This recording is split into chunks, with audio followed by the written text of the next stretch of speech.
Hi viewers, welcome back to another video. আমাদের মাঝে অনেকে আছে যারা কোমরের মেরুদণ্ড সমস্যার কারণে তো ব্যথায় ভুগছেন। এতে ভয় পাওয়ার কিছু নাই।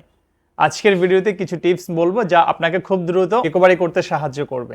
তাহলে এই সমস্যা দ্রুত রিকভারি করতে তিনটি বিষয়ের উপর গুরুত্ব দিতে হবে। নাম্বার 1, লাইফস্টাইল মডিফিকেশন বা সঠিক নিয়ম মেনে চলতে হবে। নাম্বার 2, নিয়মিত সঠিক ব্যায়াম করবেন। নাম্বার 3, ফিজিওথেরাপি চিকিৎসা শুরু করবেন। চলুন একটু বিস্তারিত শুনি। নাম্বার 1, লাইফস্টাইল মডিফিকেশন কি?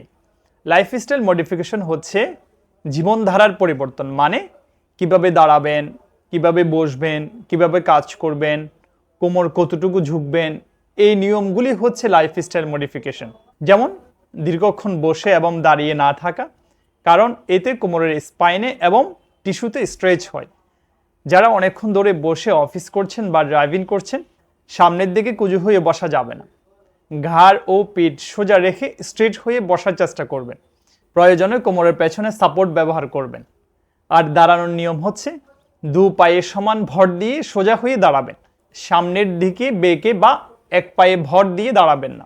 কোমর সামনে ঝুঁকে নিচ থেকে ভারী কিছু তুলবেন না, কারণ এতে স্পাইনে চাপ পড়ে এবং আমাদের কোমরের দুই হাড়ের মাঝখানে যে নরম ডিস্ক থাকে, অনেক সময় দেখা যায় সামনের দিকে ঝুঁকে ভারী কিছু তোলার কারণে এই নরম জেলি বা ডিস্ক পেছনের দিকে বের হয়ে নার্ভের চাপ আরও বাড়িয়ে দেয়, যার ফলে কোমরে এবং কোমর থেকে পা পর্যন্ত ব্যথা আরও বেড়ে যায়।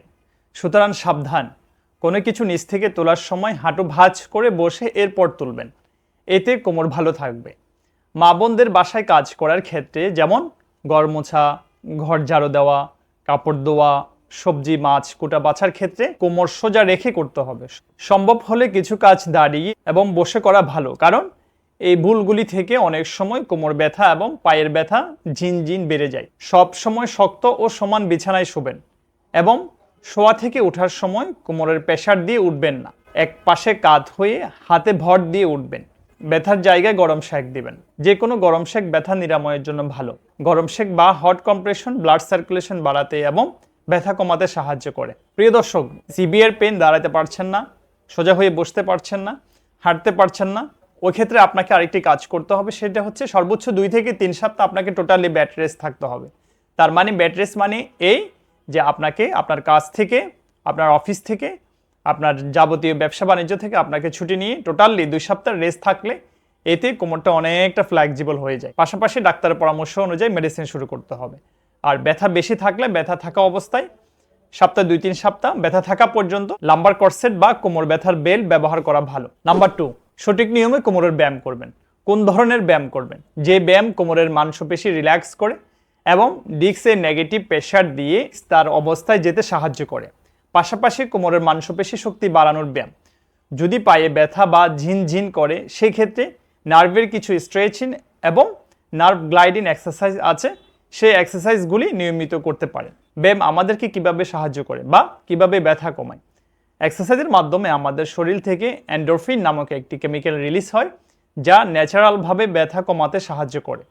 এছাড়াও এক্সারসাইজের মাধ্যমে এনকেফালিন নামক একটি পদার্থ রিলিজ হয়, যেটা আমাদের মানসিক চাপ কমাতে সাহায্য করে। এক্সারসাইজের মাধ্যমে জয়েন্ট মোবিলিটি বা নাড়াচাড়ার ক্ষমতা বৃদ্ধি পায় এবং ব্যথা কমাতে সাহায্য করে। এক্সারসাইজের আরও কিছু উপকারিতা আছে, যেমন মাংসপেশির স্পাজম বা কামড়ানো কমিয়ে ব্যথামুক্ত রাখতে সাহায্য করে এবং কোমরের মাংসপেশির দুর্বলতা দূর করে শক্তিশালী করতে সাহায্য করে। এমনকি ওষুধের চেয়েও ভালো কাজ দেয়। Number 3, physiotherapy. কোমর ব্যথার আধুনিক চিকিৎসা হচ্ছে ফিজিওথেরাপি, কারণ এখানে ইলেকট্রিক মডালিটিস এবং ম্যানুয়াল থেরাপির মাধ্যমে খুব দ্রুত ভালো করা সম্ভব। তবে ম্যানিপুলেশন, মোবিলাইজেশন থেরাপি ম্যাজিকের মতন কাজ করে। ম্যানিপুলেশন একজন এক্সপার্ট ফিজিওথেরাপিস্ট খুব দক্ষতার সাথে করে থাকে। আপনি যদি কোমর ব্যথা রোগী হয়ে থাকেন, ভয় পাওয়ার কিছু নেই। এই 3টা বিষয় যদি মানতে পারেন, আশা করছি আপনি খুব দ্রুত আপনার এই সমস্যা থেকে খুব দ্রুত রিকভারি করতে আপনাকে অনেক হেল্প করবে। সবাই ভালো থাকবেন, সুস্থ থাকবেন। আজ এই পর্যন্ত। দেখা হবে নেক্সট কোনো একটি ভিডিওতে। Good bye.